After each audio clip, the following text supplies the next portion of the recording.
Format of the public meeting will be as follows. For one, township staff and the township planning consultant will generally explain the purpose and effect of the proposed amendment. Next, the public will be permitted to ask questions and express views on the proposal, and then public portion of the meeting.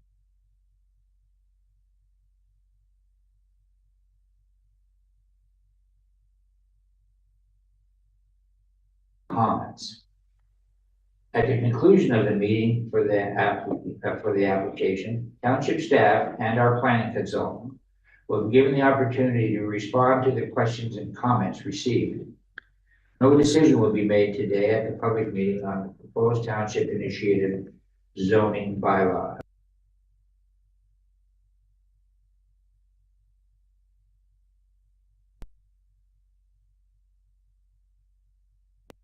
Will assist the township and the planning consultant to determine the next steps. The township is the approval authority for the proposed zoning bylaw amendment, for which the committee has recommended bylaw be considered for council or ask additional information prior to council's consideration. If in the future, council decides in favor of the application by adopting recommendations from this committee, members of the public who provided oral or written statements but disagree with the decision may be entitled to appeal the decision to the Ontario Land Tribunal under the Planning Act. Individuals attending the public meeting by YouTube, Zoom, or telephone may email or call the Township Planning Department to submit contact information to receive notice of this decision on the applications. Guess we go to staff presentation. Yep. Now, just a moment here. I now call the Township Senior Planner Katie Mandeville and our planning consultant Jamie Robinson of MHBC Planning to please present the information provided with C.1.3.1 of the agenda package and explain the purpose and effect of the proposed amendment. We'll go to Katie first, or we'll go to Jamie first. Does it matter? Through the chair, I'll direct it to our planning consultant, Mr. Robinson. Okay, thank you.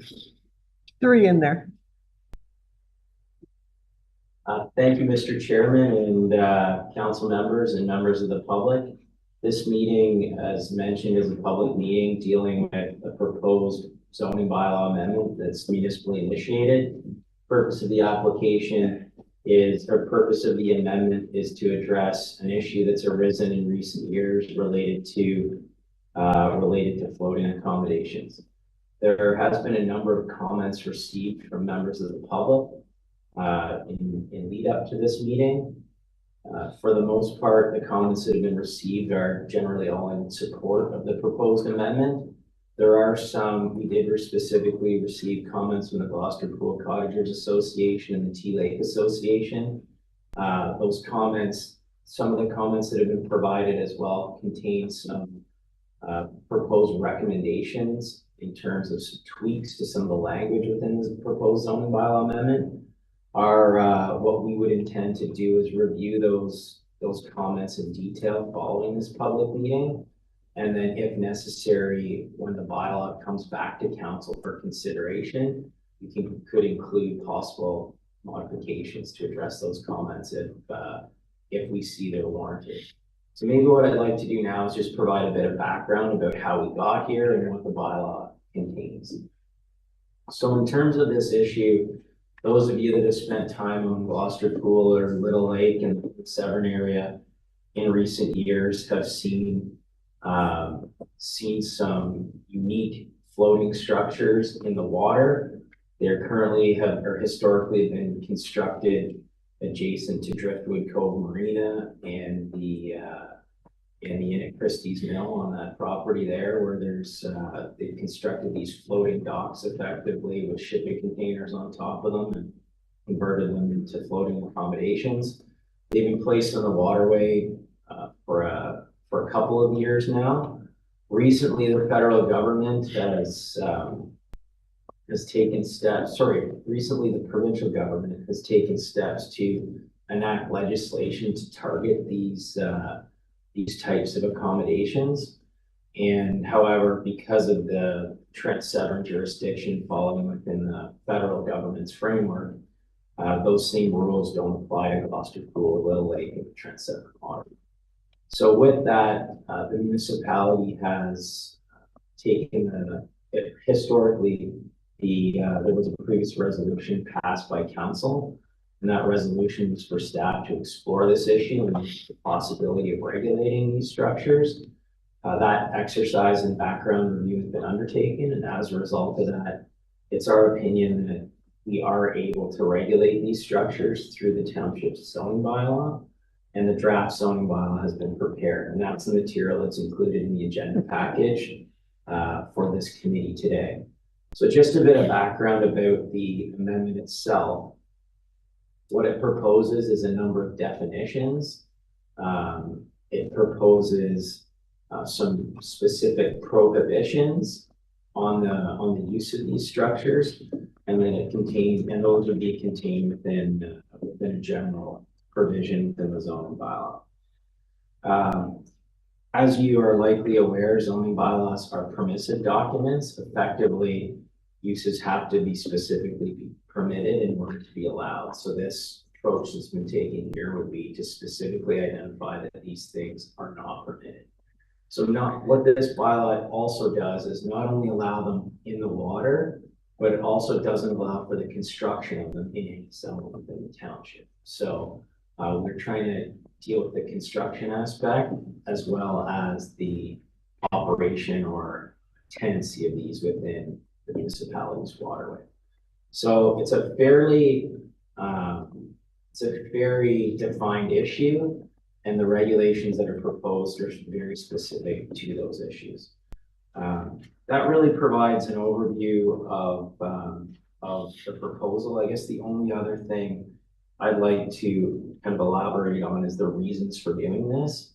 So there's a number of reasons. Firstly, from an environmental perspective, there's no restrictions on gray water or dumping or pump outs or those sorts of things, so there can have environmental consequences.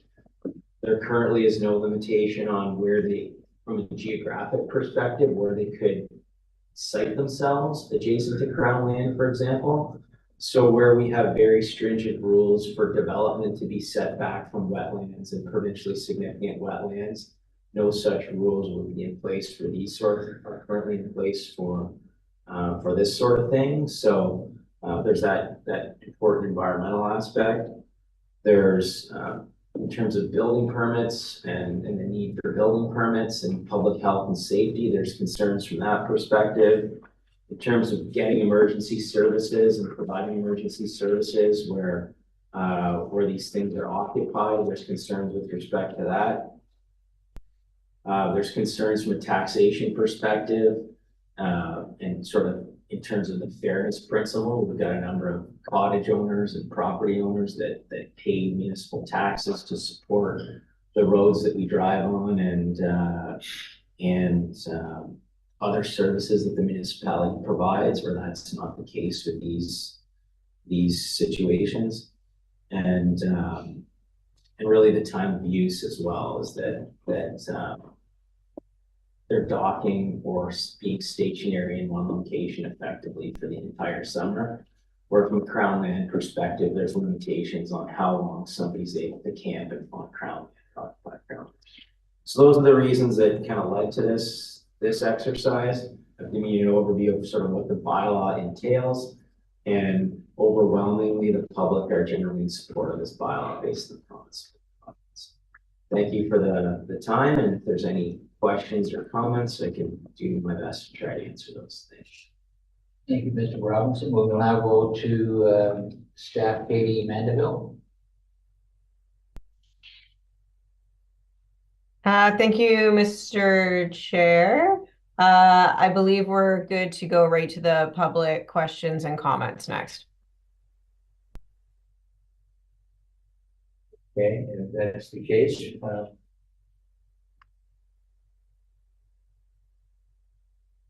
Any persons present on Zoom or the telephone who have either questions or comments on the application will now be invited to speak. Township staff will call upon each registered participant. Please unmute yourself when called upon and turn on your camera if you wish. You will be required to give your full name and address for the minutes. Please note that your comments will also be recorded and live streamed to the Township's YouTube channel and will remain online. The Township does not have the ability to edit the live stream to remove any personal information provided in the course of submitting questions, comments. Go to Brad. Thank you, Chair. There are a few members of the public registered to speak this morning. I'll just run through the list here and ask them to speak at that time.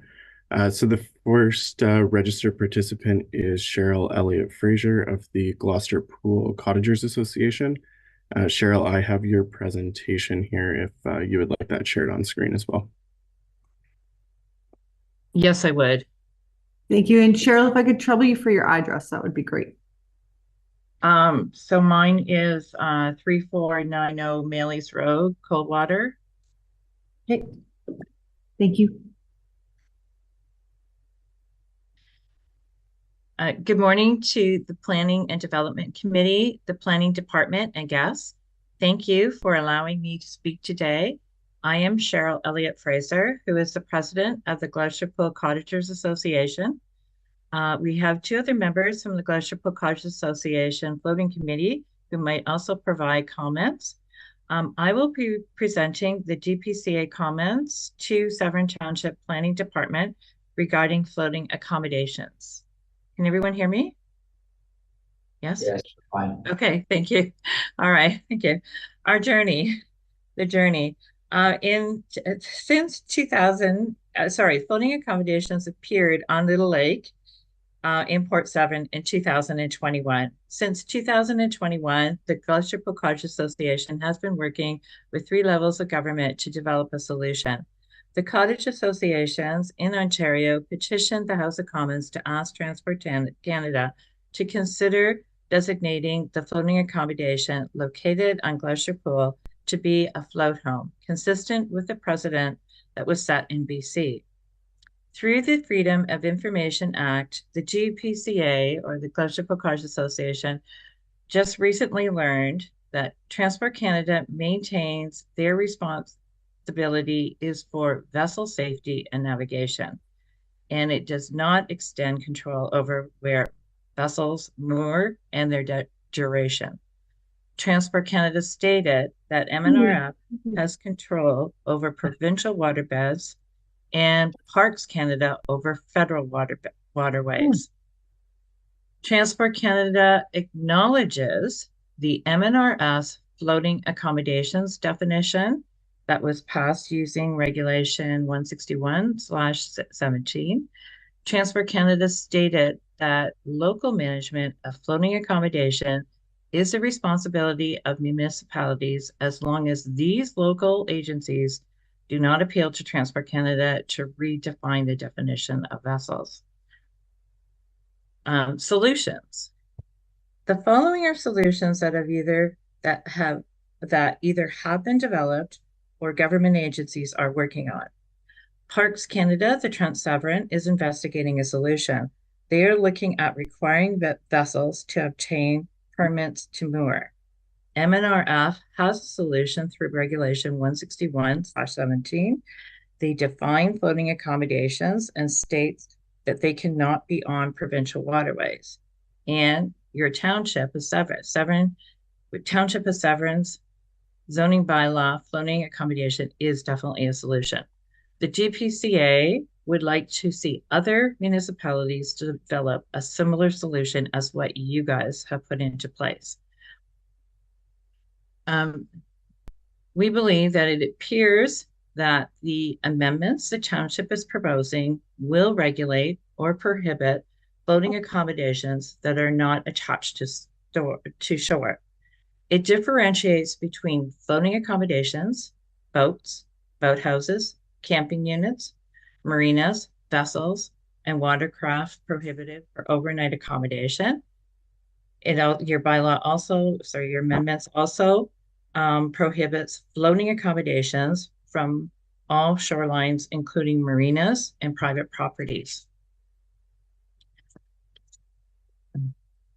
The following are items that the GPCA would like the Planning Department and Planning Committee to consider. Under section 1.83, it states, would reasonably be expected to require towing to be placed on lands or is placed on lands by means of towing or any other type of assistance. The Glacier Pool Cottage Association feels that the township may consider adding or may be propelled by an attached motor. Under section 1.8, it states, is equipped with jack-up technology.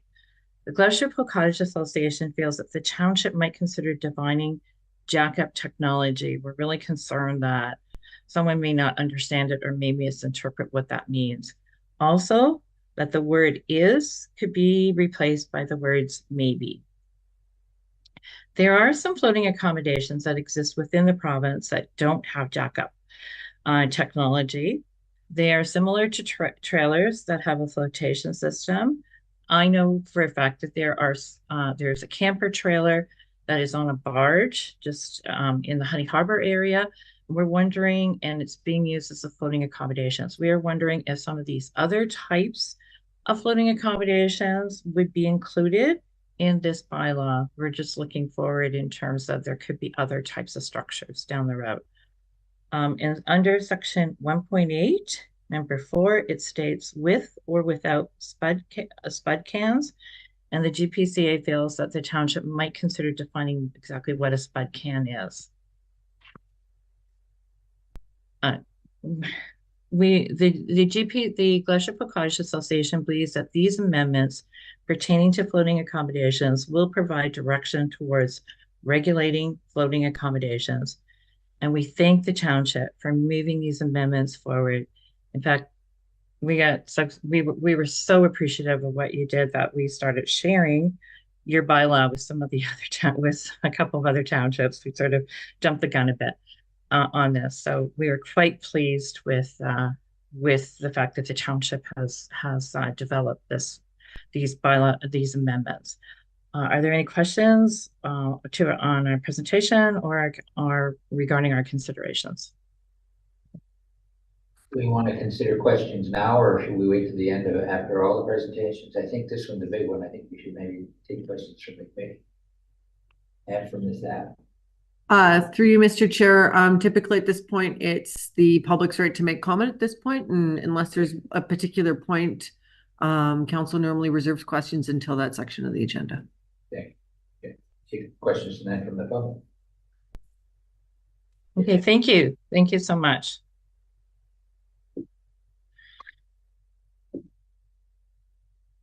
Just moving through the other registered participants, Frank and Joanne Malandrino.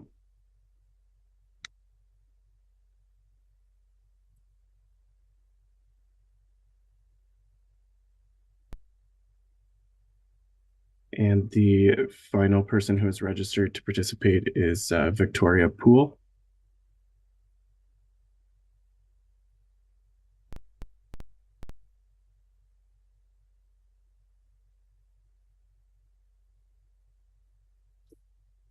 I'm not seeing either participant unmuting or turning their camera on. Chair, I would also just point out that there does appear to be a couple other persons on the call this morning. We may just want to give an opportunity to anybody else who has joined, if they have comments to make on this application. Sure, I think we should allow the other persons on the phone to jump in, weigh in on this. Did you want to name the people in that, ask for their address, Brad, or how do you want to do it? Sure, there's Diane Bonnell. I have nothing further to say. I'm totally supportive of of the presentation and totally supportive of the amendments to the bylaw. Diana, can I get your address? Yeah, it's 3564 Maley's Road, Coldwater. Thank you. No problem. There's a person with a phone number ending in 6624. That's me. Susan Curry. And the address is 3697 East Barrows Bay Road, which has recently been changed to 3697 Jack Pine Lane in transition. So I don't know what you need. And I too am fully supportive and support everything that Cheryl has said. And I have nothing further to add. Thank you. Thank you, Susan. Anything further, Brad? The last person on the call is Paul. Paul, you there?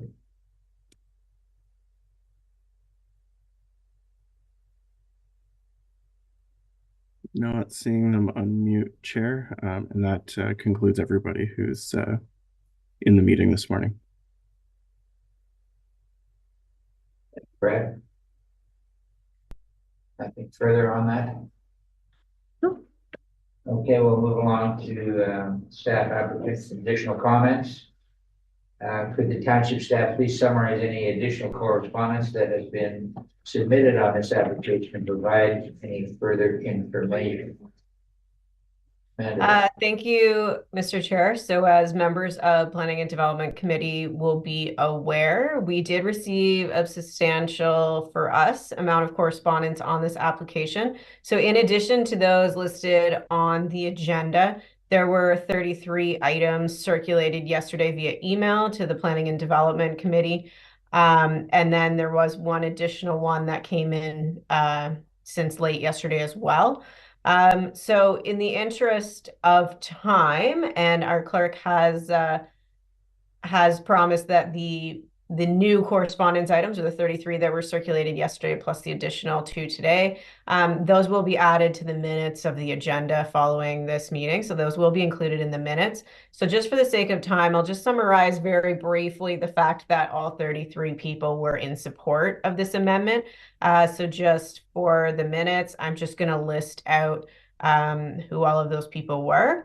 So Alan Steedman, Bagley Road, Bud and Doreen Knowles, Point Bush Court, Chris and Chantel Levins, Bagley Road, Conrad and Donna Hubbard, Bagley Road, Darquise Dennis, no address provided, David Odell, Bagley Road, Deanna Ford, East Shore Road, Debbie and Don Ford, Driftwood Lane, Deborah Gould, Point Bush Court, Dennis and Andy Scooby, Point Bush Court, Donna, Lynn and Marty Becker, Papigale Lane, Eric and Maurice Schmidt, West Winds Lane, Frank and Lori Burden, Point Bush Court, George and Jane Ling, Point Bush Court, Gordon and Vanessa Harris, East Shore Road, Heidi, sorry, I'm going to get this wrong, Perhing, and Jer Anderek, Point Bush Court, Jed and Brenda Bartlett, East Shore Road, John Ford, East Shore Road, John Scaly, Loon Lane,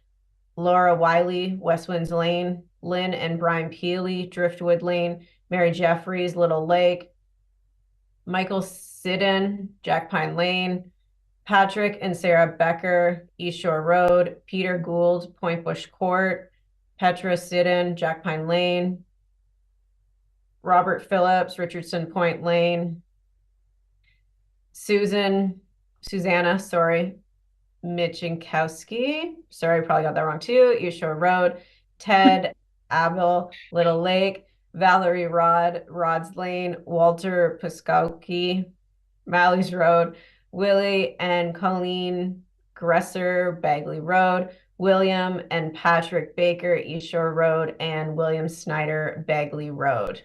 So again, those 34 individuals, they were in support of the amendment. As Mr. Robinson mentioned earlier, there was a few comments also attached. I mean, generally speaking, everyone was in support of the proposal, but similar to the Cottage Association, a couple of people made a couple of suggestions. So township staff will review those comments following this meeting, and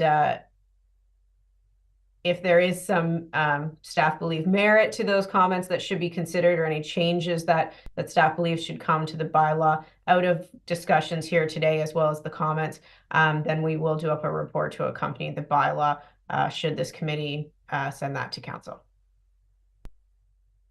Thank you, Katie. And Mr. Robinson, do you have anything to add? No, sir. She has covered it perfectly. Thank you. Thank you very much. Do members of the committee or have any comments or questions regarding this matter? But I better get some glasses on, see who's first. Member Burkett.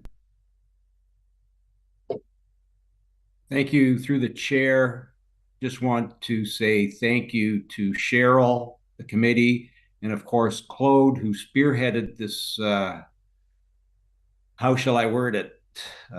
I'll just not word it. For all the work that they've done, getting us to where we've arrived at today, and to Jamie and our staff who've come up with hopefully a document that will deter some of these container homes ending up in our township. So I just wanted to say thank you to all of you. Oh, there's one other thing. Staff did mention that Parks Canada and David Britton would reach out to me, that he may have some concerns with the bylaw the way it's written. I did not hear from him. I checked my phone this morning. I know that when we did meet with him before, he was very supportive with any of the ideas we had floated around. So I can only assume the bylaw, that the way it's written, that he's quite happy with it. Thank you. Thank you, member. Ms. Mandeville. Thank you, Mr. Chair. Thank you, Member Burkett. I did mean to mention that. I believe in our report, we had generalized that Severn staff, Parks Canada staff was supportive of this. I did just want to reiterate that Township staff virtually met with a few members of Severn Waterway staff.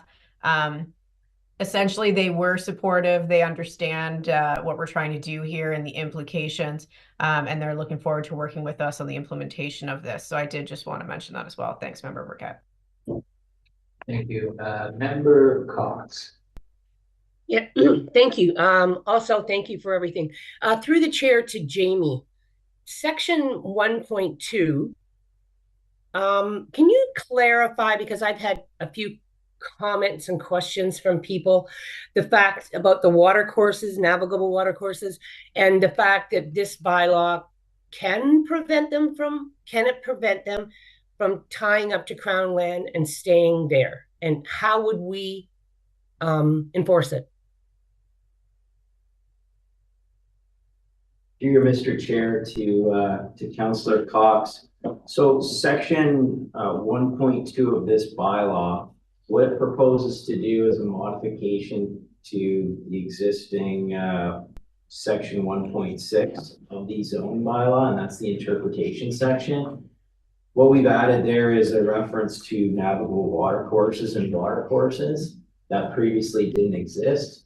The case law is that municipalities have the ability to regulate structures that are adjacent to lands. So that comes out of a glass belt case.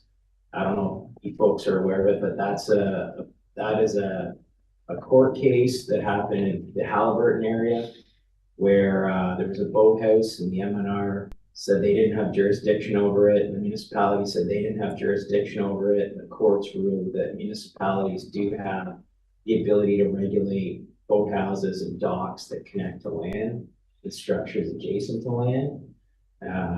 In this case, even though lands are considered lands underwater, because if they connect to Crown lands or connect to padded lands, it's our opinion the municipality does have the ability to regulate it. That's why that section was modified. Okay, and so we have reviewed that with the municipalities solicitor as well. So supplemental to that, so that means that with this bylaw zoning amendment, that those boats can't be on the Severn River because we have this bylaw? That's basically what questions I'm getting. Dear Mr. Chair, to the councillor, boats are a different story. No, floating accommodations. Yeah, floating accommodations, yes, that they cannot be there in accordance with this bylaw. And who will enforce this? This is the municipality zoning bylaw, so the municipality would be responsible for enforcing their zoning bylaw, But that's part of what Ms. Manderville was speaking about, is the discussions that's been had already with Trent Severn related to this. And then just the municipality would be required to enforce their bylaw like they enforce any other provision of their bylaw. Okay, supplemental through to Ms. Mandeville. What about OPP? Are they aware? Like, do we have to discuss this with them? I'm only just asking these questions because I'm getting questions. Thank you. Through the chair to Member Cox's question, we haven't discussed this with the OPP. Certainly members of the committee know that the OPP has been involved, especially when these were parked, let's use the term parked, on private water lots. So that's someone owning the lake bed, which is pretty unusual. The township does own a couple water lots, some private individuals own some water lots. So we know that the OPP has been involved. We haven't directly discussed this with the OPP. However, Trent Severn Waterway staff did believe that this would be a tool to help not only the municipality, as Mr. Robinson has explained, but also the OPP. So essentially what we're trying to do here is just put another tool in the toolbox. Obviously this is uncharted territory. So to be quite frank, we don't know how this is going to go. And our clerk would love us as staff to remind council that zoning bylaws are not enforced overnight. This isn't something that will be ticketed. This would be something that would have to go through the court system. So essentially, this is just another tool we're going to try to implement with our partners to try to do some enforcement in the future. And it's going to be a trial and error kind of method, if you will. Okay, thank you very much again. Remainings. Good, okay. Member Taylor. Thank you. Through the chair, we had excellent feedback from the public, and I'd like to thank the Gloucester Pool Cottage Association for a great presentation. To that point, can Katie or Jamie respond to their 4 points of consideration at this time? Have you any thought of what you saw there, or do we have to wait until your report, or can you comment on it today? Mr. Robinson.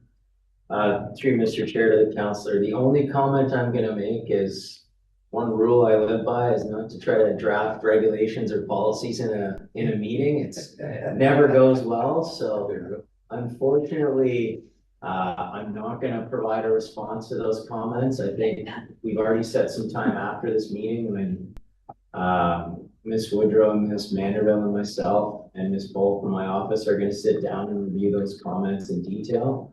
We don't want to be hasteful in our review, and we want to make sure that we get this one right. It's important. So we'll definitely consider those suggestions that are made and determine if they result in the best bylaw for the municipality. Thank you. Member Taylor. Yeah, I look forward to that report. Thank you. Anything further from the committee? Seeing none, I guess we will now close the discussion and call for a draft motion. Yeah, so the motion reads that planning report number P24-007 dated February 21st, 2024 with respect to comprehensive zoning bylaw 2010-65 as amended be received. And further, that a draft zoning bylaw amendment be presented to council for consideration at the next available meeting, subject to comments received prior to council's consideration of the zoning bylaw amendment, including additional submissions from the Planning and Development Committee members of the public, circulated agencies, and township departments. Over and seconder, please. Moved by Member Brennan, seconded by Member Minnings. All in favor? Motion carried. Thank you. Okay. Thank you. If no further comments, I declare the public meeting on this proposal to be closed. Madam Clerk, I think we'll move along to our presentation from our folks in attendance. That would be, I think, on our agenda D1. We're going to welcome Sean Hickey, Dave Lovering, and someone else, another side. Okay, welcome, and carry on, make your presentation if you will. Good morning. Thank you for your time. We're here to reach mutual agreement whereby the owners of 10, 26, 28, and 30 River Street wish to gain access to the West Street extension via the Tramway. In return for this, we would dismantle the 2 private bridges and hopefully alleviate the flooding concerns that the township has presented. In response to motion CSC 2023-135 from the Government Services meeting on August 30th, 2023, the owners of the noted properties have met with the owners of 6 and 8 River Street and discussed council's recommendation to construct a private driveway or road across their properties to allow access to the West Street extension. The owners of 6 and 8 River Street are opposed to this, and we've provided copies of letters from them to council for your review. As we have been unable to reach agreement with these owners, we are again requesting council's consideration to allow access to the tramway lands adjacent to the Utah Trail and allow access to the West Street extension bulbs so that we are able to connect to township maintained roads. You'll see if, I don't know if we can put our map up, please.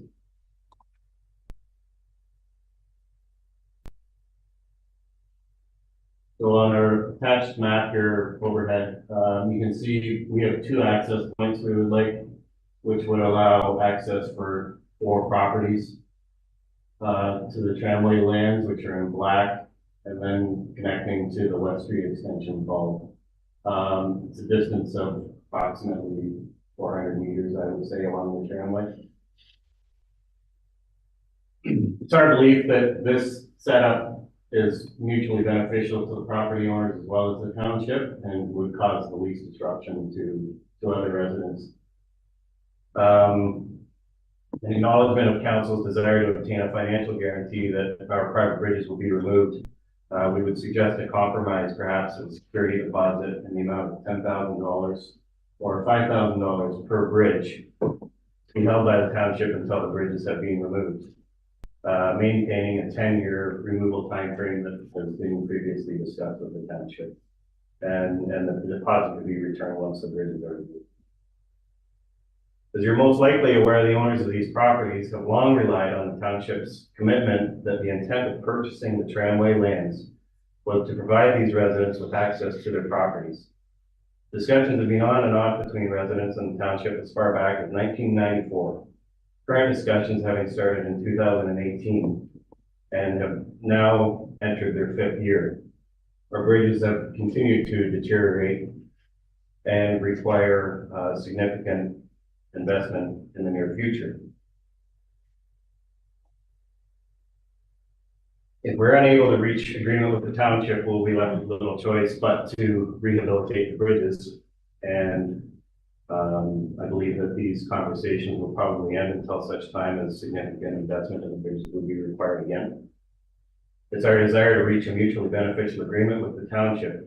That is the ability for us to access our properties via the tramway in combination with removal of the private bridges. This is mutually beneficial in that we would gain access to things like emergency services, and the removal of the bridges would alleviate potential flooding for the township. Thank you. Thank you, Mr. Hickey, right? Yes. Yeah, thank you. Just before we proceed, I missed a little bit here. Please be advised that in accordance with the council's procedural bylaw, no decision will be made today on this delegation. The committee will do one of the following. A, will refer the matter to the staff for a report. B, will refer the matter to future budget deliberations. Or C, will take no action. I should have read that preamble before we start the meeting. However, we're covered. Does anyone from the committee have any questions for our friends here? Member Cox. Yeah, through the chair.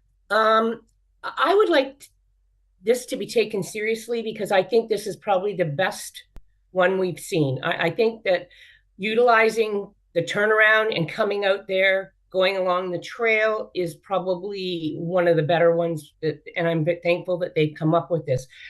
The other thing you have to take into consideration too is, besides the points of the bridges do need to either be replaced or they need to go, as does the one on Rainbird Street, which is ours.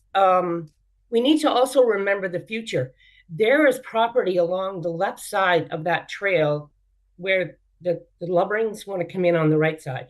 The left side, there is property there that's already subdivided. So someone in the future will be wanting to come up there to develop those lands.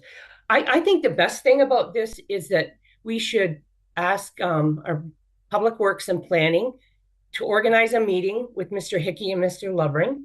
And I think we need to put some timelines on it so that we all know where we're going and what is being discussed.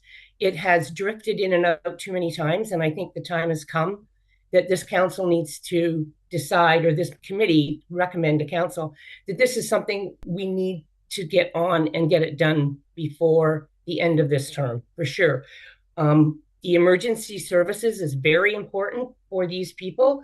Over the years, ambulances and fire trucks have tried to cross, and they can help them. But I think we're coming to the point now in the year 2024 that we need to provide this service. We talked about it years ago. That's why the tramway was bought. It was that for a backup in case those bridges ever went out, that those people would have some access.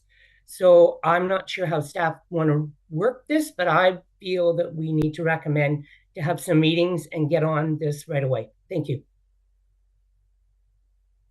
Staff have a comment? Anything further from the committee? Oh, one moment. We'll have Member Burkett, please. Thank you. And through the chair, thank you, Mr. Lovering and Mr. Hickey. Just a suggestion. Would you entertain the thought? I know that in your presentation, you said 10 years. Would you entertain the thought of having those bridges removed in our term of council in 3 years? It could be part of our discussions, yeah. I think that the bridge at 10 is in worse condition than the other bridge, so it will come out earlier than the old rail bridge. Supplementary, if I may, through the chair. Thank you. The only reason I'm asking is, Mr. Lovering, your bridge is the one that sort of, if a flood was to happen, is the one that is actually the problem bridge with the railway trusses. So that's the only reason that I'm asking. But if that's something, I know that I think council's in favor of having a staff report come back, but maybe that could be part of the staff report if both you gentlemen were in favor of us doing it in this term of council. Anyone else on the committee? Madam Clerk.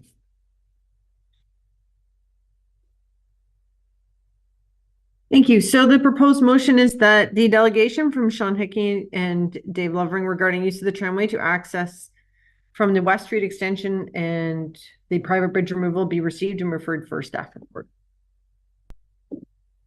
Question. And if I can, Mr. Chair, I've noted in the minutes that staff be requested to meet with the individuals. Thank you very much. Therefore, we call the question. We have a vote on the motion. For Cox, second vote. Member Jackson, all in favor. Thank you, Chairman. Thank you very much for your presentation. Thank you, gentlemen. Thank you for your time. Sean, can I steal your notes? Yeah. Thanks. Thank you very much. Perfect. Thank you. Madam Clerk, are we going to C1?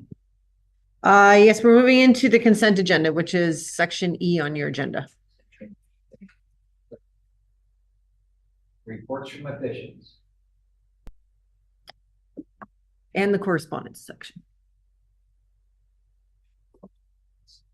Okay, nothing, reports from officials. Correspondence, please.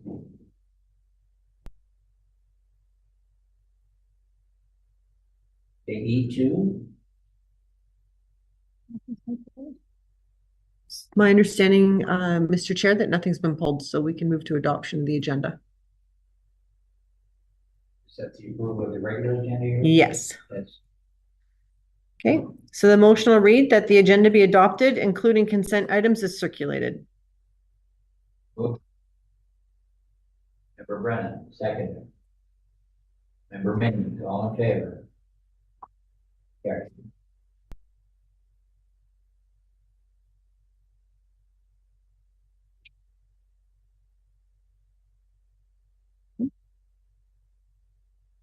On I believe you're on G1, Mr. Chair. presentation from Chief Building Official and a Septic Inspector reinspection program.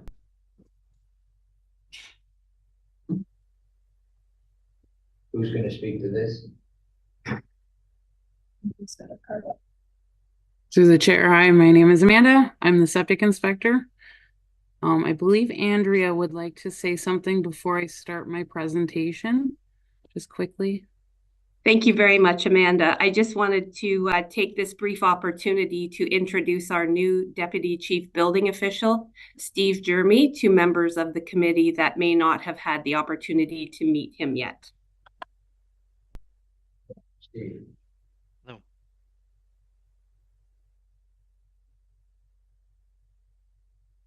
Thank you, Amanda. Yes. Andrea, please. Perfect. So I'm the septic inspector with the Township of Severn. As many of you guys know, I will be doing the review on the septic reinspection program. This review is based on last year of 2023.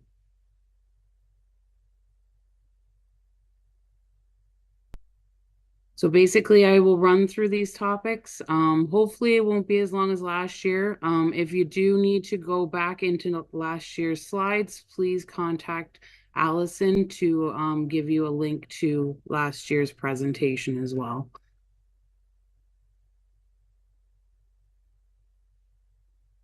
So just a quick overview of the program yet again.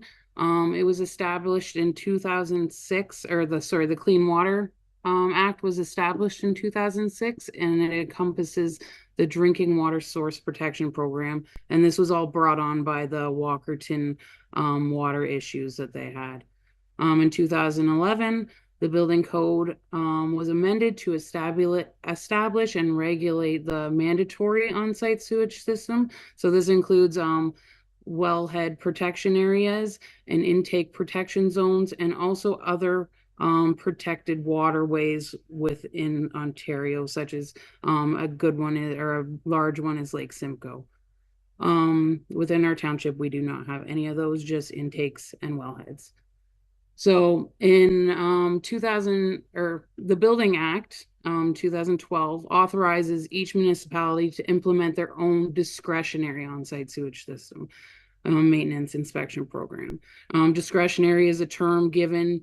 It's not the best term to be used because a lot of homeowners get confused by that, as in it's their discretion, but it's the discretion of the municipality. So, and then our township in 2020 implemented our discretionary sewage system maintenance inspection program, and that's bylaw 2020-28.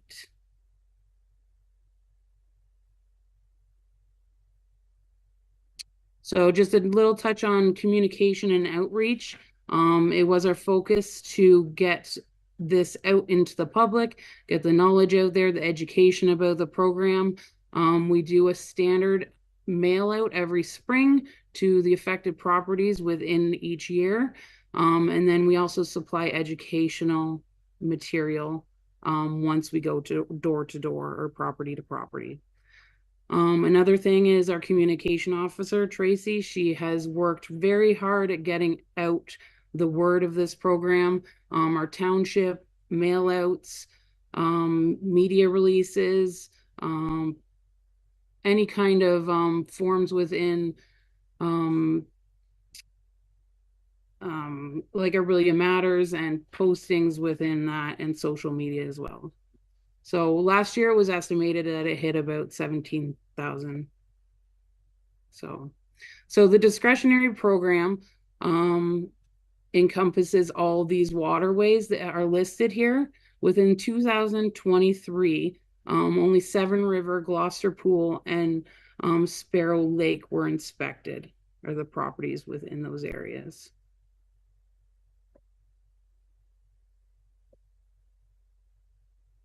So this is kind of the process of the inspections and how we go about things. Like I mentioned, we advise the owner of the inspection, so the notice is sent out early spring.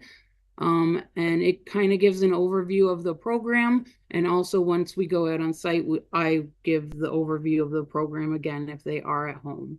Once at the property, I leave a door notice if they are not home. And then also I give them a brochure of all the pamphlets, sort of like a goodie bag of septic information and things that are going on in our community and other little goodies that I can source out.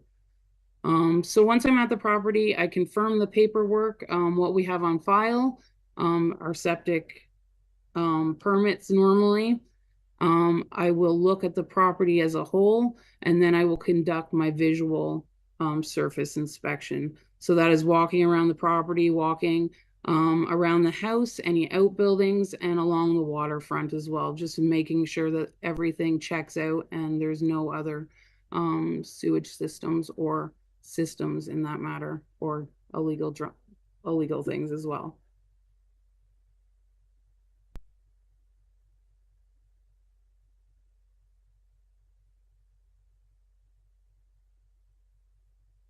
So I'll talk a little bit about the invoicing and follow-ups. The cost of the program is $150. Any systems that are 2 years old or less are exempt from the program. I will also note here that also the advanced treatment units are exempt from the program, but I do follow up to make sure that they are following what the Ontario Building Code requests, as in the maintenance agreements and the annual contracts for them. So I'll speak on the deficiencies as well. So when I go out to properties and I note any deficiencies, I will contact the owner by mail. And then I will note within that letter what the deficiency is when I was out there and how to correct that deficiency, and then give them a timeline stipulated in that. Any systems over 40 years old must present a pump out report. So that's getting a hauler out, pump their tank out, and then they would submit that pump out report from the hauler to me. That is, pump outs on a normal basis is a regular part of maintenance with a septic system, or and so it is not out of the regular to ask for that kind of stuff within a 5-year period. Just to note that. Systems without records, that's another thing that I will follow up on. I've noted and I've found a whole bunch of systems that do not have records that were installed illegally and are not functioning as they should be. So that's something that I do follow up with, just to make sure that the system is sufficient and legal. And then I just like to note this, that all properties are managed all in the same way. Every property I go to, every deficiency I go to can be unique, and I deal with them in the manner that is most suited to that situation. So this will be a review, just the numbers of all the properties inspected in 2023. So all of the properties within 2023 are discretionary. So there was 403 within this year. There was 36 that were exempt. So total, there was 367 inspected. And then the exemptions were the advanced treatment units, which was 23 of them, and then new systems, which were 13.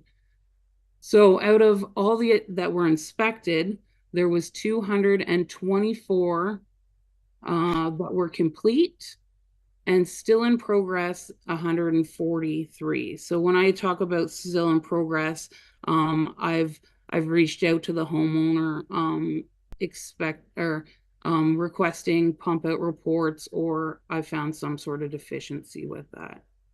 So out of the completed ones, once I went to all the properties, 194 of them were in good standings, and then 30 of them complied after I requested the follow-up.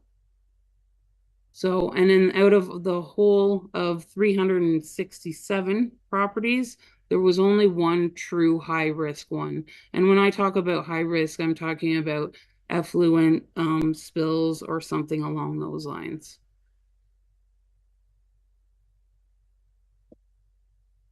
So I did get out to the islands as well this year. There was 51 island properties that I visited. These properties were within Sparrow Lake and Gloucester Pool. The guide and transportation were supplied by the Township of Georgian Bay and also a homeowner. This was at no cost to us, which was great. It was very nice of these people and this organization to supply that. Going forward, we only have 35 left on the waterways.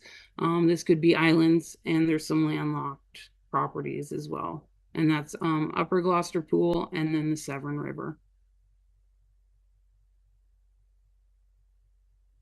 So a little bit of the numbers for the islands. There was a total of 59 properties within this year that were looked at. There was 8 exceptions. So there was 51 inspected. One was an advanced treatment unit and the other 7 were the new systems. So there was 23 completed. So that means there was no issues with their property. They passed. And then there's 28 still in progress. So that's something that I've requested from the homeowners that we're waiting on still.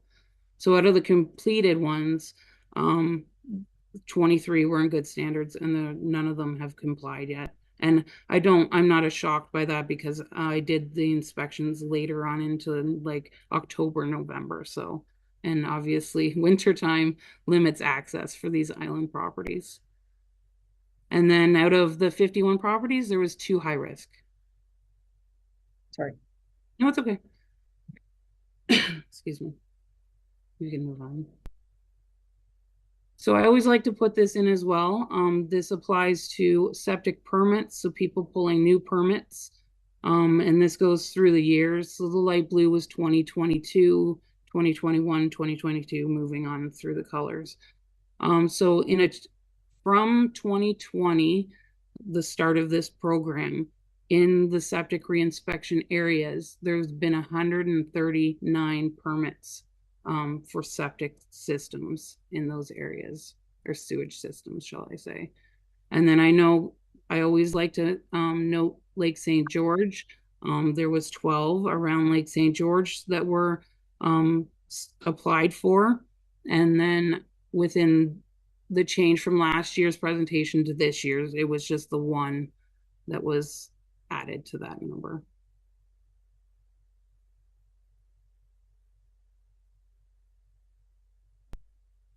So I'll go through some of these are the lovely pictures that I collect during my travels. These are deficiencies I found. Some of these don't give justice to actually seeing them on site, but I will kind of describe them as best I can. The first picture here on the left is overgrown saplings on a septic bed. The problem with this is root systems grow down into the bed and then it can clog the piping, it can lift the piping. So we like to make sure that homeowners understand the control of these weeds and small saplings, and grass for that matter is very important to manage and control. And then the one on the right there is a large hole, and it doesn't look that large from right now, or from this picture, but it was probably a good foot wide. And some kind of animal had nested right into the side of the septic bed. So it had burrowed right in there, and I imagine it was deep under the piping. So it is common to have little critters such as chipmunks and everything, but this was a large animal. So that's something that they had to fix.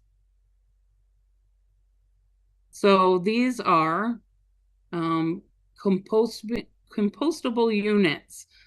So the first picture there, you'll see that it has a tank there. It is a smaller holding tank to what the OBC requests. And then right behind that, there is a composting unit as well. With these composting units, they do in the manuals and the stipulations that the manufacturers supply, their specifications. They do ask for a small gray water pit. A lot of these generate heat that evaporate a lot of the liquids that go into it, but there is a drainage port that if there's any excess liquids coming out, then that's what exits into this little gray water pit. So what my concern is how are they managing that when it goes into that, and is it treated properly, and is the gray water pit sufficient, or the pit sufficient for the waste?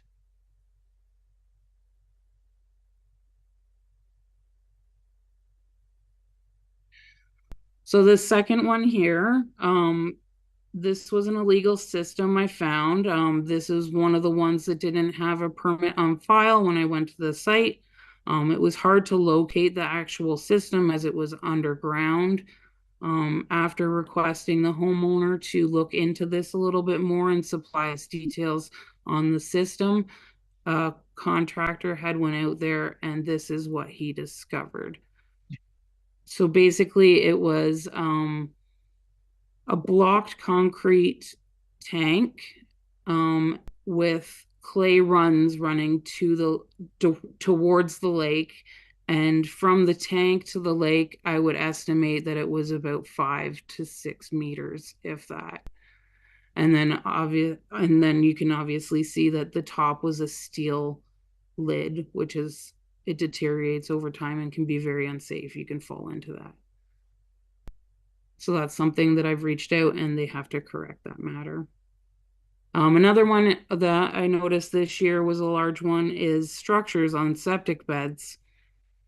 So the one on the left there, I kind of blocked out the structure a little bit because of privacy matters, but there is a structure on the side of the bed there. The problems with these structures on the bed is they can throw off the level of the piping and cause the bed to fail. So, and then it moves on from the middle into the right there. You can also see that they've, the middle has a structure on it. And then the one on the right also has a structure with a gazebo and a deck on it. And they've kind of cut off the area with rocks and whatnot.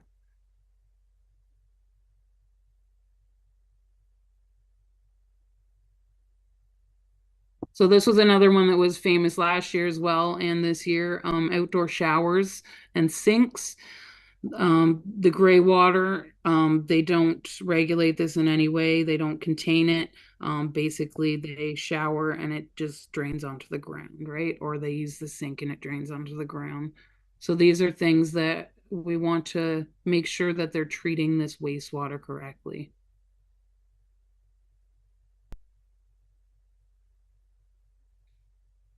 So this one here, so the first picture, it doesn't look that extreme, but it was a header of the septic system and a critter had gotten in there and chewed a hole. So every time the pump would pump up the effluent from the tank, it would pressurize that area and it would ooze out effluent onto the septic bed. So it was noted to the homeowner, this problem. We talked on site about it and it was corrected immediately, actually, because he did not notice that this was happening. So the middle one there, a pipe went straight out from the house. It's very hard to see because it was fall when I went out to this site. But a pipe went out and there's a little grate, and over or under that grate was a lot of discolored water. So basically it was just draining into that little pit that they had created. The last one there, they had a bunkie in a sense that had all the water elements within that bunkie. So shower, a composting toilet, and it was all linked into this one black pipe that went out that sat into this pile of gravel. And it was short. It was probably a meter or two at max. And it wasn't fully under the gravel by any means, and nor was this a legal system at all. So like we have contacted them, or I have, and we've moved on with this situation.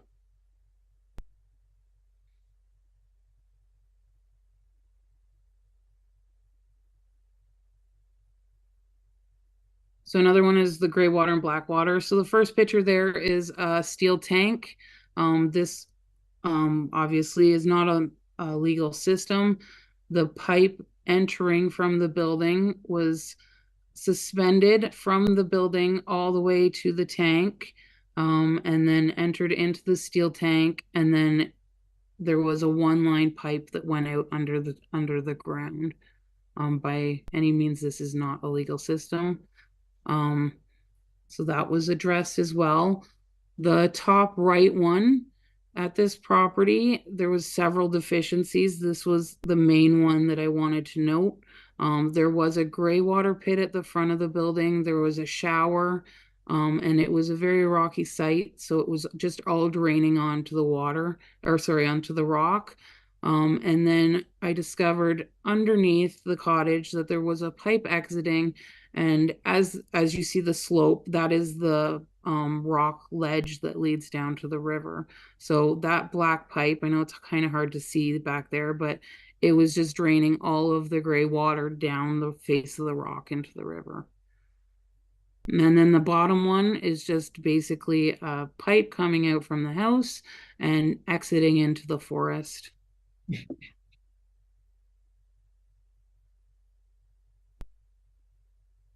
So these ones are some other deficiencies I found.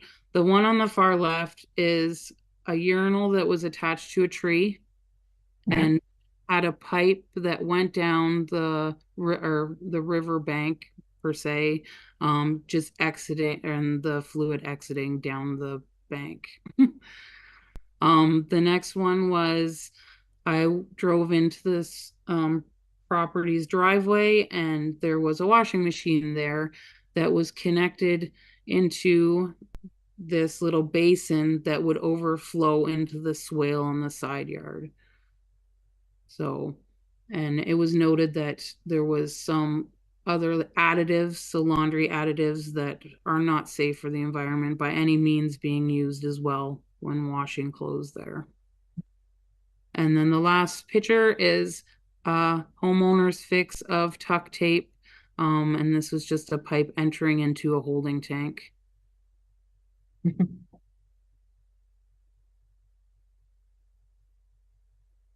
So the upcoming year is 2024.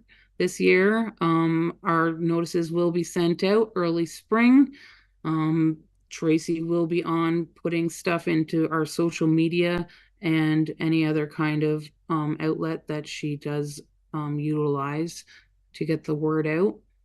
So in 2024, there roughly will be about 457 properties, and that'll be like Couchiching, Matatash Bay, Green, and Black River. And so don't forget, this number is a ballpark because it doesn't include it does include all the exceptions like new systems, advanced treatment units, or any other ones, like say if there's no building on the property anymore or something along those lines that would exempt them from the program. And then, like I noted before, there'll be 35 island properties still outstanding that we hopefully will clear up within this year. And then the next year after that, just a note, 2025, the program will restart.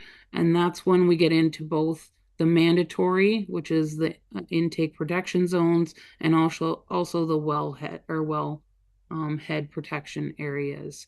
And then some discretionary properties, and that's back around Lake St. George and some other areas as well. So at this point, I would like anyone to, if they have questions, please let me know.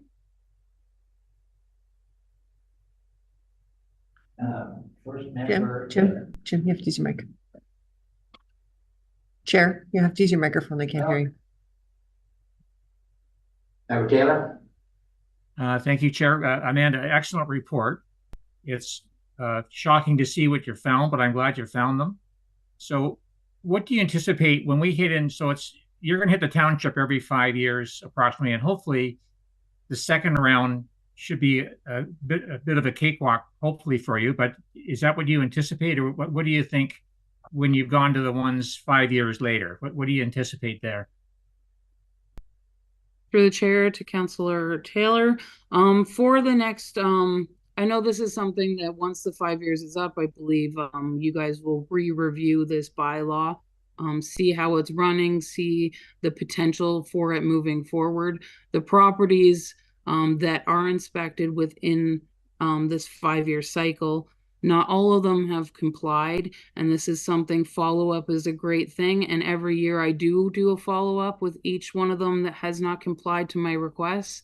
I believe things change year to year, day to day even. I don't think it's a horrible idea to keep this going and to mandate what is expected out of these properties and continue that. I know personally, if you go to one property, they take something away and we leave, and they could possibly put something back.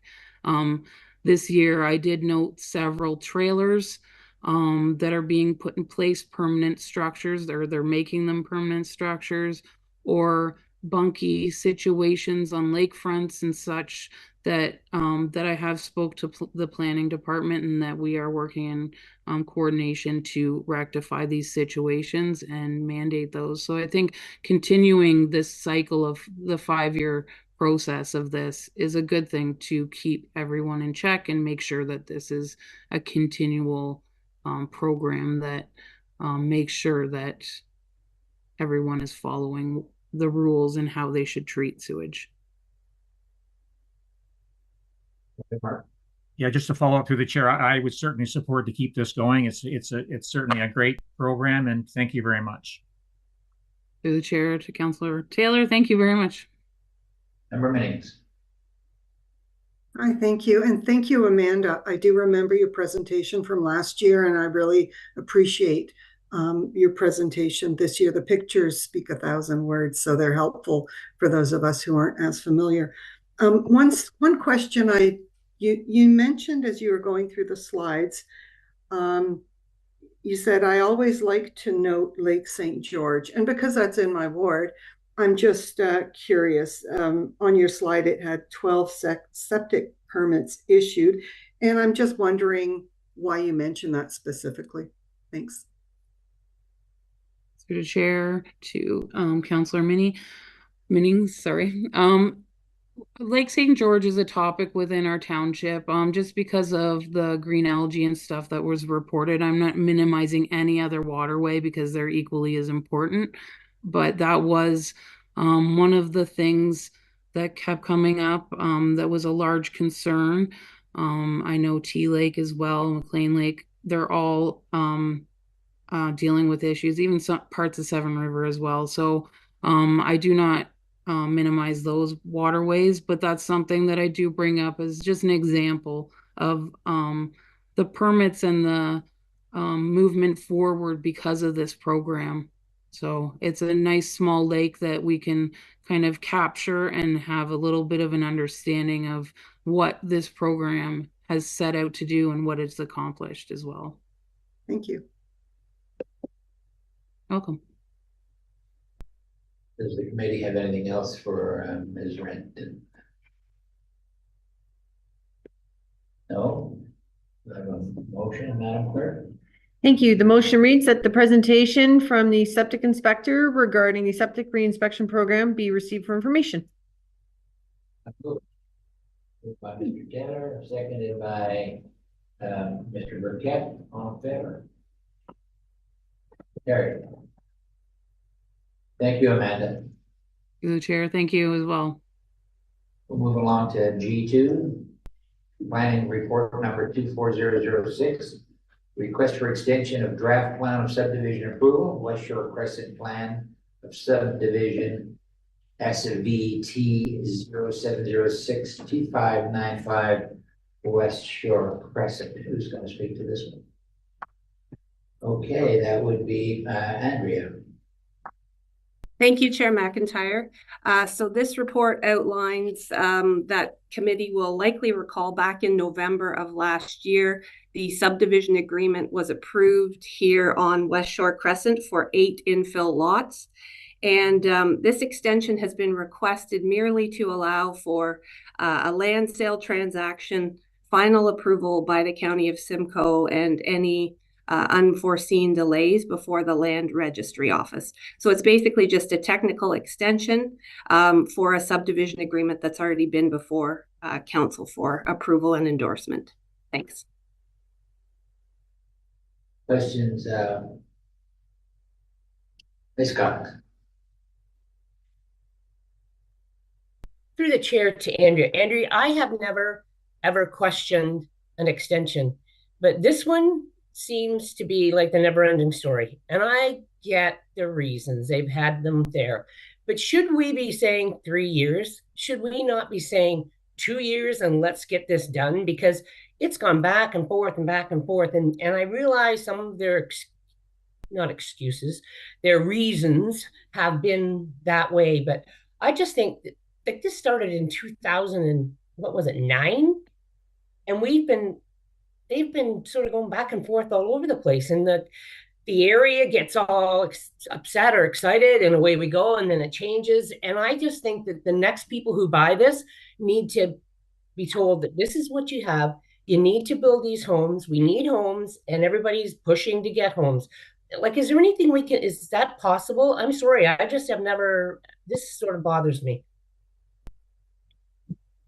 Andrew didn't say that.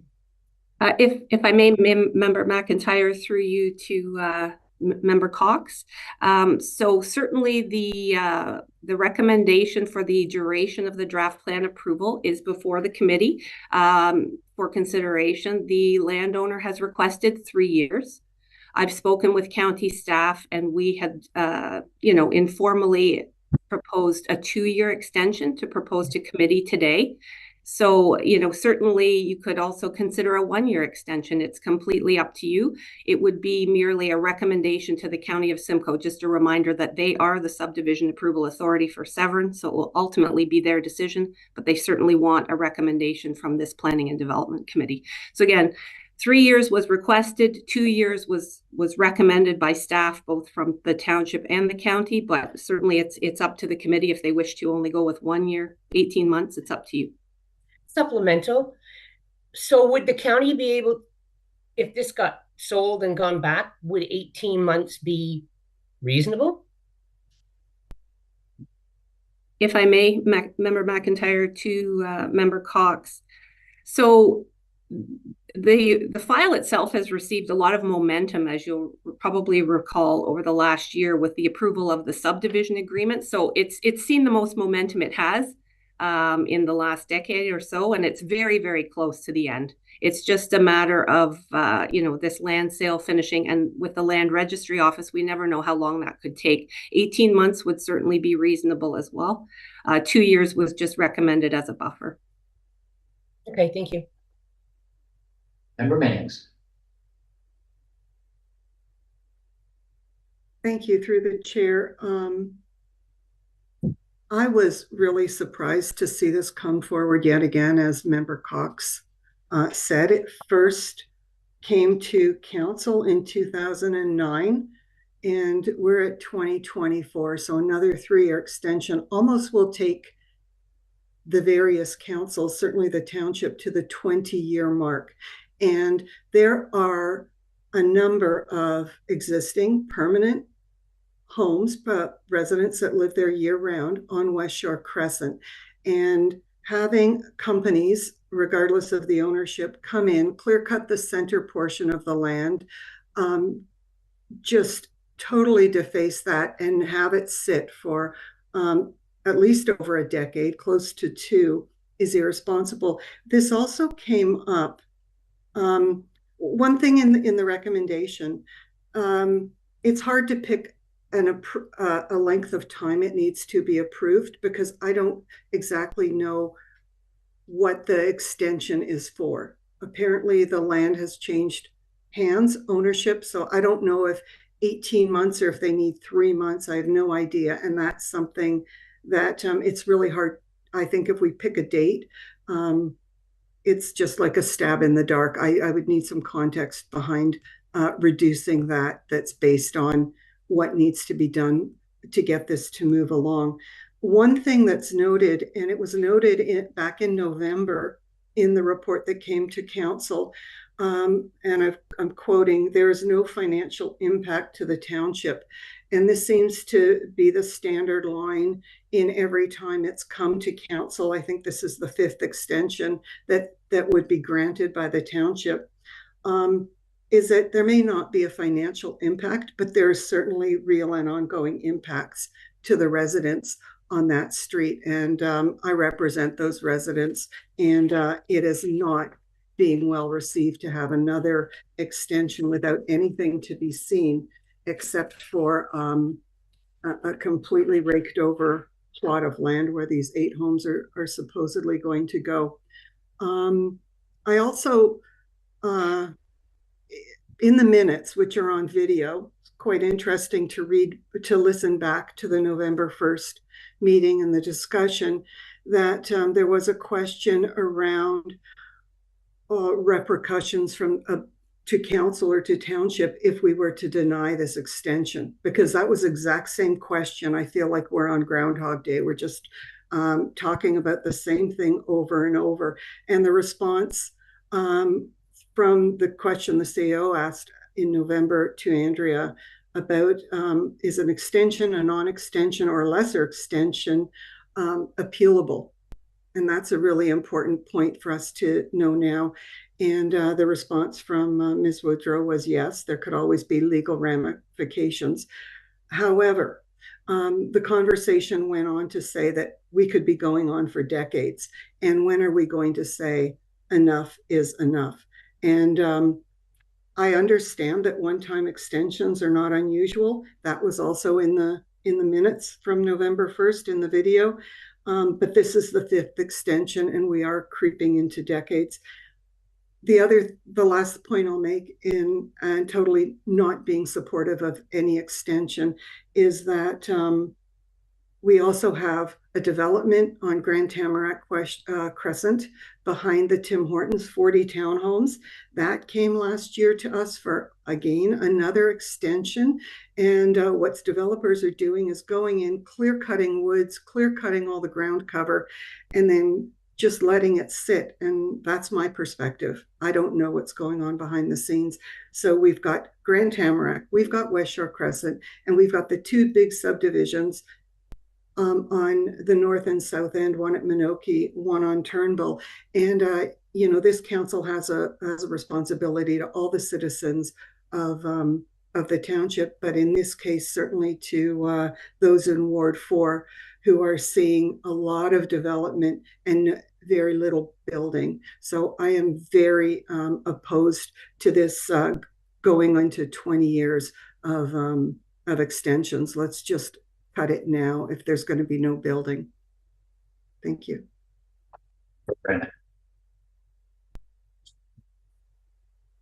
No, it's an interesting one. We're not intimately associated with this file, but based on on Andrea's comments about momentum and comments from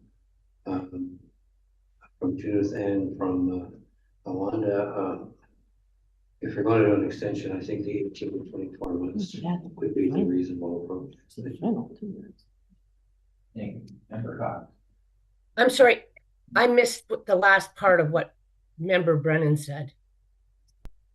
Oh, sorry about that. I said based on the concerns raised by both you and Member Mennings, and based on Andrea's comments around momentum on the file, I could see an extension of 18 to 24 months, which also has been recommended. Okay. They know a lot more than I do about the file, so I would say 18 and 24 would not be an unreasonable approach. Member Cox. Yeah. Through the chair to Ms. Woodrow. Ms. Woodrow, if we give them 2 years, can we sort of say this is your 2 years? Because I know that if we deny this, we'll lose on an appeal. They'll come back after us, and then we've got court and we've got lawyers. So if we just say it's 2 years and, you know, that we probably, can we say if you don't, we aren't going to extend again? Is that a legal thing that we could do? Ms. Whittle. Thank you, Chair McIntyre. Through you to Member Cox.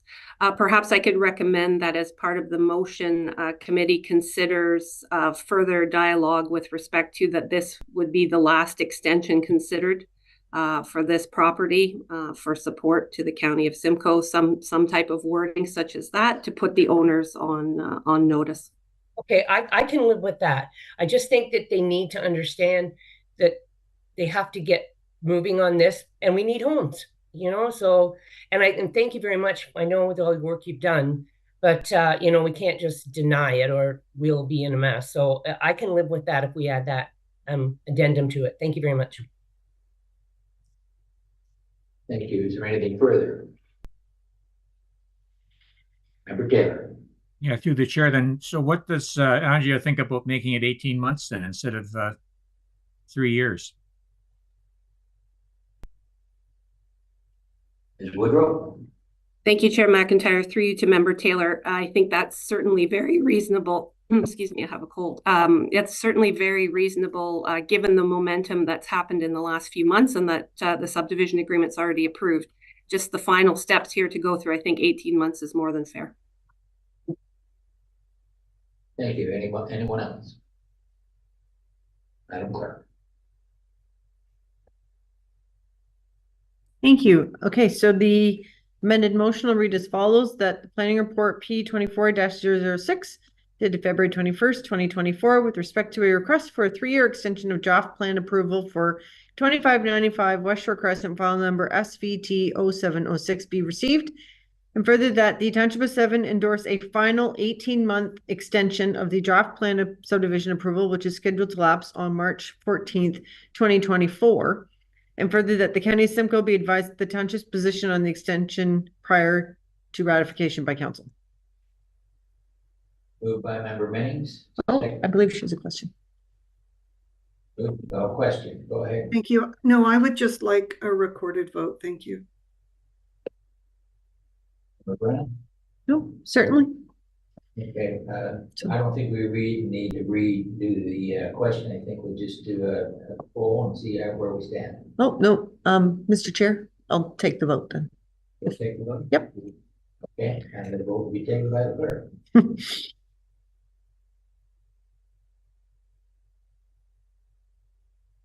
Okay. So recorded vote requested by Member Mennings. I need a mover and a seconder first. Moved by Member Mennings, seconded by Member Brennan. Okay. Okay, so Member Mennings, for or against? It's against. Against. Member Burkett, for or against? That's 4. Member McIntyre, for or against? It's 4. Member Cox, for or against? 4. Thank you. Member Jansen, for or against? 4. Member Taylor, for or against? 4. 4. And finally, Member Brennan, for or against? 4. Motion's carried. Okay, I think it's time for comfort break.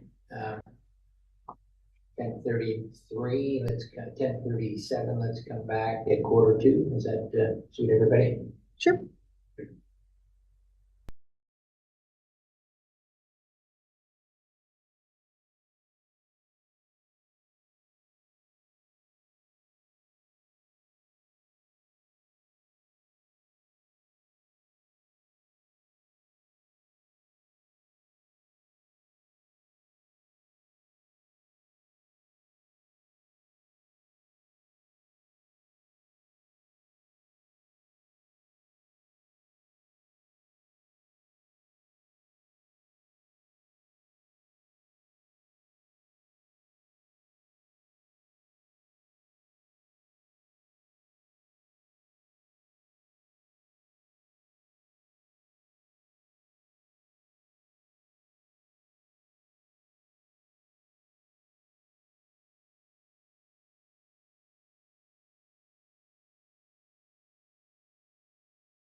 proceed. Let's go back in session here. Oh, that's much clearer.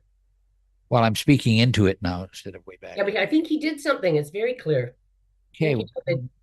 G3, planning report number P24004, deeming bylaw application 3304, Beechwood Drive. Who's going to speak to this? Any questions? Doesn't seem like there is. Sorry, Chair. I can speak to this report. Sorry, I think that the report mostly speaks for itself on this application for a deeming bylaw. The bylaw is required to allow for the provisionally approved severed lands associated with the consent application to not be separately conveyable from the benefiting lands. This application just seeks to ensure compliance with the conditions which were imposed by the Committee of Adjustment on the consent application to ensure that no new lot is created. If the committee has any questions, more than happy to answer. Thank you. Thank you, Brad. Any further from anyone? Madam Clerk. Okay. Motion reads the planning report number P24-004 dated February 21st, 2024 with respect to a deeming bylaw application for the lands described as Lot 25, Plan 51M62, known municipally as 3304 Beechwood Drive be received, and that the draft deeming bylaw included as attachment 4 to planning report P24-004 be brought forward immediately, and further that should council pass the deeming bylaw, that the clerk be directed to provide a certified copy of the bylaw to the clerk of the county Simcoe per section 5026 of the Planning Act. A mover, please. Moved by member Cox, seconded by member Minnings. All in favor? Carried. G4, planning report number P24-005, deeming bylaw application 3405 Muskoka Street. Mr. Oster. Thank you, Chair. Very similar to the last report. This is just to ensure that the benefiting lands again would merge with, the severed lands would merge with the benefiting lands, just to satisfy those conditions which were imposed by the committee to ensure that no new lot was created. I would just point out that the committee may be familiar with this property as the severed lands were previously the subject of a rezoning application brought before council a few months ago. Again, if there's any questions, happy to answer. Thank you. Anything from the committee? Seeing none, well, Madam Clerk. Thank you. So the motion reads that planning report number P24-005 dated February 21st, 2024 with respect to a deeming bylaw application for the lands described as Lot 42, Plan 174, known municipally as 3405 Muskoka Street be received, and that the draft deeming bylaw included as attachment 4 to planning report P24-005 be brought forward immediately, and further that should council pass the deeming bylaw, the clerk be directed to provide a certified copy of the bylaw to the clerk of the county of Simcoe per section 5026 of the Planning Act. We have a mover, please. Moved by Councillor Cox, seconded by Councillor Member Taylor. All in favor? Carried.